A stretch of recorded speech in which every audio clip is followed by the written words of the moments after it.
દોસ્તો welcome back to ડિમ્પલ્સ dishes. આજે હું તમારી સાથે જે પૌષ્ટિક અને ટેસ્ટી લાડુની રેસીપી શેર કરવા જઈ રહી છું એ તમારી જળમૂળમાંથી શરદી ઉધરસને દૂર કરનાર છે, સાથે તમારી પાચન ક્રિયાને ઠીક કરી તમારા વજનને પણ કંટ્રોલમાં કરશે, તમારા હાડકાઓને મજબૂત કરી શરીરમાં ઘણા બધા રોગોને દૂર કરશે, સાથે ઘણી બધી બીમારીઓ અને દુખાવાને પણ દૂર કરશે। તો આ એક સસ્પેન્સ અને સિક્રેટ રેસીપી છે, કારણ કે આ ખજૂરથી નથી બનેલી અને કોઈ પણ પ્રકારના લોટથી, ગોળથી, ખાંડથી કે સાકરથી નથી બનેલી। તો આવી સિક્રેટ રેસીપી શરૂ કરીએ। અવનવી વાનગીઓને જોવા માટે સબસ્ક્રાઇબ કરો ડિમ્પલ્સ ડિશિસને અને બાજુમાં રહેલા બેલ આઇકોનના ઓલ પર ક્લિક કરો, જેથી મારા નવા વિડીયોની નોટિફિકેશન તમને ઝડપથી મળતા રહે। મેં અહીંયા 100 ગ્રામ અને 1 કપ જેટલા સફેદ તલ લીધા છે। પહેલું ઇન્ગ્રેડિયન્ટ્સ છે તલ, અને આને આપણે માત્ર 2 મિનિટ માટે મીડિયમ ગેસની ફ્લેમ પર શેકવાના છે।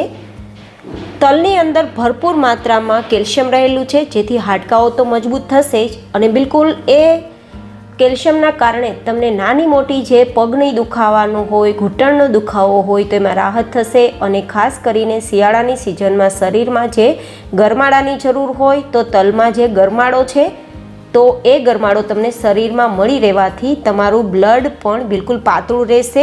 અને તલની અંદર ફાઇબરનો સારો એવો સોર્સ હોય છે, પૌષ્ટિક હોવાથી પ્રોટીનનો પણ સારો એવો સોર્સ છે, અને બ્લડ પ્રેશરને કંટ્રોલમાં રાખે છે, હાડકાઓ તો મજબૂત કરશે જ, સાથે વિટામિન બીનો પણ સારો એવો સોર્સ છે, અને બ્લડ સેલ ફોર્મેશનમાં પણ હેલ્પફુલ બને છે।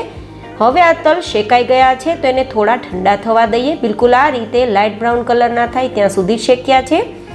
અને હવે આપણે સેકન્ડ ઇન્ગ્રેડિયન્ટ્સ, અને એ છે અંજીર। બીજું ઇન્ગ્રેડિયન્ટ્સ અંજીર મેં 100 ગ્રામ જેટલું લીધું છે। અંજીરની અંદર પણ ભરપૂર માત્રામાં ગરમાળો રહેલો હોય છે, અને શરદી અને ઉધરસને દૂર કરવામાં અને ખાસ કરીને જળમૂળમાંથી એને મટાડવા માટે અંજીર ખૂબ જ આશીર્વાદ સમાન છે।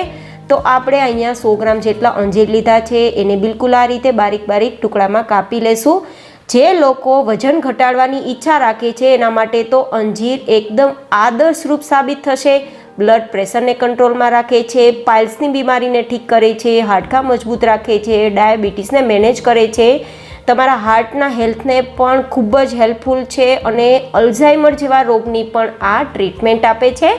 અને ખાસ કરીને અંજીરની અંદર ઇનબિલ્ટ મીઠાશ હોય છે, તો આપણે મીઠાશ માટે અંજીરની સાથે એક બીજું ઇન્ગ્રેડિયન્ટ્સ પણ એડ કરીશું। મેં આ રીતે અંજીરના ટુકડા કરી લીધા છે। તો હવે આપણે તલને ચેક કરી લઈએ કે તલ છે એ ઠંડા થઈ ગયા છે કે નહીં। મેં તમને બંને ઇન્ગ્રેડિયન્ટ્સના ગુણધર્મો કીધા છે, જેથી તમારા શરીરમાં ખૂબ જ રાહતરૂપ આ લાડુ સાબિત થશે। રિયલી મિત્રો, મારી ખુદની શરદી મટાડવા માટે મને અંજીરે ખૂબ જ હેલ્પ કરેલી છે। મને ઘણા વર્ષો સુધી કફ અને શરદીનો બહુ જ પ્રોબ્લેમ રહેતો હતો, અને થોડા સમય સુધી મેં અંજીરને ખાધા તો મને શરદીમાં ખૂબ જ સારી એવી હેલ્પ રહી છે, અને આજે મને શરદી જળમૂળમાંથી દૂર થઈ ગઈ છે। તો બસ મારા અનુભવ તમારી સાથે મેં શેર કરેલા છે, અને એને મેં એક લાડુની રેસીપીમાં તમારી સાથે મારો એક્સપિરિયન્સ શેર કરેલો છે। તો તલ બિલકુલ ઠંડા થઈ ગયા છે તો એને દરદરો ભૂકો કરી લેવાનો છે। તલને ઠંડા થઈ ગયા બાદ જ ભૂકો કરીશું, નહીં તો એ ભૂકો બિલકુલ પેસ્ટ બની જશે। હવે એ જ ગ્રાઇન્ડર જારની અંદર આપણે અંજીરના ટુકડા નાખી દેવાના છે, અને સાથે જ અહીંયા અડધા કપ જેટલું મેં હલકું ગરમ દૂધ લીધું છે। તમે દૂધની જગ્યાએ પાણી લેતા હોય તો પણ હલકું ગરમ કરીને જ લેવું, જેથી આપણે અંજીરને લાંબા સમય સુધી પલાળીને રાખવાની કોઈ ઝંઝટ પણ ના રહે। હલકા ગરમ દૂધથી બહુ જ ઝડપથી અને સારી એવી અંજીરની પેસ્ટ તૈયાર થઈ જાય છે। તો મેં એકદમ ઝડપથી બની જાય એ પ્રોસેસ માટે હલકું ગરમ દૂધ લીધું છે, અને બરાબર પેસ્ટ આની તૈયાર કરવાની છે। આમાં જરૂર લાગે તો થોડું દૂધ વધારી શકો છો, પરંતુ વધારે દૂધ નહીં નાખીએ, નહીં તો આપણે ગેસ ફ્લેમ પર સમય વધારે આપવો પડશે। હવે આ પેસ્ટ રેડી થઈ ગઈ છે, તો આગળની પ્રોસેસ ગેસ ફ્લેમ પર કરીશું આપણે। અહીંયા મેં 2 ચમચી જેટલું એક કડાઈમાં દેશી ઘી લીધું છે। તમે અહીંયા 1 ચમચી જેટલું ઘી પણ લઈ શકો છો, માત્ર અંજીરની પેસ્ટને શેકવા માટે, જેથી એની ફ્લેવર સારી આવે। અને હવે આ થોડું ઘી મેલ્ટ થાય એટલે અંજીરની પેસ્ટ આમાં નાખી અને બરાબર રીતે એને મીડિયમ ગેસની ફ્લેમ પર શેકવાનો છે। અંજીર ખરેખર મિત્રો શરદી ઉધરસને દૂર કરવા માટે ખૂબ જ આશીર્વાદરૂપ સમાન છે। હું મારો ખુદનો એક્સપિરિયન્સ તમારી સાથે શેર કરું છું કે મને લાંબા સમય સુધી શરદીનો પ્રોબ્લેમ કોઈ દવાથી દૂર નહોતો થતો, પરંતુ 1 થી 2 મહિના સુધી મેં કન્ટિન્યુ આ અંજીરને 1 થી 2 પીસ અથવા તો આ રીતનો લાડુ તમે દરરોજ એકાદો ખાશો તો તમને 1 મહિનાથી 1.5 મહિના સુધીમાં તમને શરદી અને ઉધરસનો જે દુખાવો છે, શરદી અને ઉધરસનો જે પ્રોબ્લેમ છે એ દૂર થઈ જશે. હવે થોડી જ વારમાં તમે જોઈ શકો છો કે અંજીરની પેસ્ટ બિલકુલ કડાઈને છોડવા લાગી છે, એનો કલર પણ ચેન્જ થઈ ગયો છે. આમાં આપણે જે અંજીરની પેસ્ટ બનાવતી વખતે દૂધ નાખ્યું હતું એનું મોઇશ્ચર બરાબર રીતે સુકાઈ જવું જોઈએ, મતલબ બળી જવું જોઈએ. ત્યાં સુધી આપણે મીડિયમ ગેસની ફ્લેમ પર આ પેસ્ટને કૂક કરવાની. તમે જોઈ શકો છો થોડી જ વારમાં હવે એ લાડુનો શેપ આપી રહ્યો છે. તમારે આ રીતે પણ ચેક કરીને સમજી હોય તો સમજી શકો છો. જો અંજીરની પેસ્ટ છે એ બિલકુલ આ રીતે લાડુનો શેપ આપવા લાગે તો સમજવાનું કે તમારું આ જે અંજીરની પેસ્ટ છે લાડુ બનવા માટે તૈયાર છે. અને આ રીતે આપણે અંજીરમાં રહેલા દૂધને બરાબર બાળ્યું છે, જેથી આપણે લાંબા સમય સુધી આ લાડુને સ્ટોર પણ કરી શકશું. આમાં જો મોઇશ્ચર રહી જશે તો લાડુમાં ફૂગ આવી શકશે, તો બરાબર રીતે શેકવામાં ધ્યાન આપવું. અને હવે ગેસની ફ્લેમ બંધ કરી દેવાની છે, અને ગેસની ફ્લેમ બંધ કરીને જ આપણે જે તલનો પાવડર બનાવ્યો છે એ ભૂકવામાં નાખવાનો છે. એ નાખી દીધા બાદ અહીંયા 1 નાની ચમચી જેટલી હું સૂંઠ પાવડર નાખું છું. સૂંઠ પાવડર ટોટલી ઓપ્શનલ છે, પરંતુ શિયાળાની સિઝનમાં એ જરૂરી છે. સાથે 1 નાની ચમચી જેટલો એલચી પાવડર, એ પણ ઓપ્શનલ છે. સાથે 1 મોટી ચમચી જેટલા કાજુને કટકા નાખેલા છે, પિસ્તાના પીસ નાખેલા છે, અને સાથે જ 1 ચમચી જેટલા બદામના ટુકડાના પીસ. ડ્રાયફ્રૂટ ટોટલી ઓપ્શનલ છે, એલચીનો પાવડર પણ ઓપ્શનલ છે, અને સૂંઠ પણ ઓપ્શનલ છે. પરંતુ સૂંઠ નાખવાથી શરદી અને ઉધરસમાં રાહતરૂપ આ શિયાળાની વેરાયટી છે તો બની રહેશે, એટલા માટે નાખી છે. અને એલચી પાવડર સારો ફ્લેવર આપશે.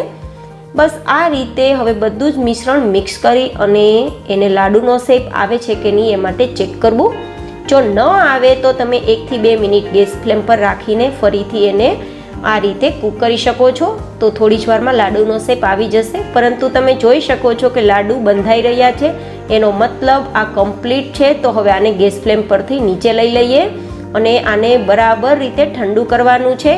એ ઠંડુ થઈ ગયા બાદ આપણે 3rd ઇન્ગ્રેડિયન્ટ્સ આમાં એડ કરવાના છીએ, જેથી આમાં આપણે મીઠાશ આપી શકીએ. તો આને બરાબર રીતે ઠંડુ કરવાનું. અને ઠંડુ થઈ ગયા બાદ મેં અહીંયા 4 ચમચી જેટલું શુદ્ધ મધ લીધું છે. મધથી તમે આ લાડુની અંદર મીઠાશ આપી શકશો. જોકે અંજીરમાં મીઠાશ હોય જ છે, પરંતુ એમાં તલનો ઉપયોગ કર્યો છે તો મીઠાશ થોડી ઓછી થઈ ગઈ હશે.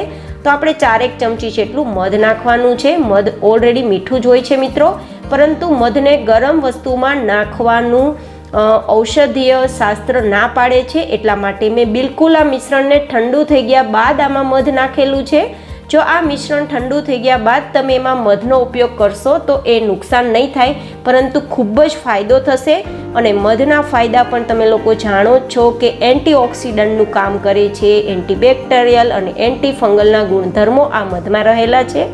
અને એના જ કારણે એ ઘાવ મટાડવામાં ઉપયોગી બને છે. પાચન ક્રિયાની કોઈ સમસ્યા હોય તો હેલ્પફુલ બની રહે છે. અને ગળામાં દુખાવો હોય કે જૂની કોઈ કફ અને શરદીનો પ્રોબ્લેમ હોય તો પણ તમને આ મધ ખૂબ જ ઉપયોગી છે. તો મેં અહીંયા તમને જે 3 ઇન્ગ્રેડિયન્ટ્સ મેં લીધેલા છે એ ઇન્ગ્રેડિયન્ટ્સના ગુણધર્મો સાથે રેસીપી શેર કરેલી છે. અને હવે આ રીતે લાડુનો શેપ આપી તમે આને સર્વ કરી શકો છો. અને ઓછામાં ઓછા 10 દિવસ આને બહાર રાખી અને 20 દિવસ ફ્રીજમાં રાખી સ્ટોર કરી ખાઈ શકો છો. ખૂબ જ હેલ્પફુલ આ રેસીપી છે. અને શરદી અને ઉધરસની દવા કરવા કરતાં લાડુ ખાઈને જડમૂળમાંથી એ શરદી ઉધરસને દૂર કરવા ખૂબ જ હેલ્થ માટે સારી બાબત કહેવાય. તો મેં આજે બધાને હેલ્પફુલ બની રહે, નાના મોટા હર વ્યક્તિને કામ આવી શકે અને એટલા સ્વાદિષ્ટ અને ટેસ્ટી આ લાડુ બને છે કે રિયલી મિત્રો તમને આ લાડુ એક ઔષધિનું કે દવાનું તો કામ કરશે જ, પરંતુ એક મીઠાઈનું પણ તમને કામ આપશે. તો આ ટેસ્ટી રેસીપી બીજા લોકોને ઉપયોગી બની શકે એ માટે જરૂરથી શેર કરજો. અને આવી જ અવનવી રેસીપી જોવા માટે મારી ચેનલને સબસ્ક્રાઈબ પણ જરૂરથી કરજો.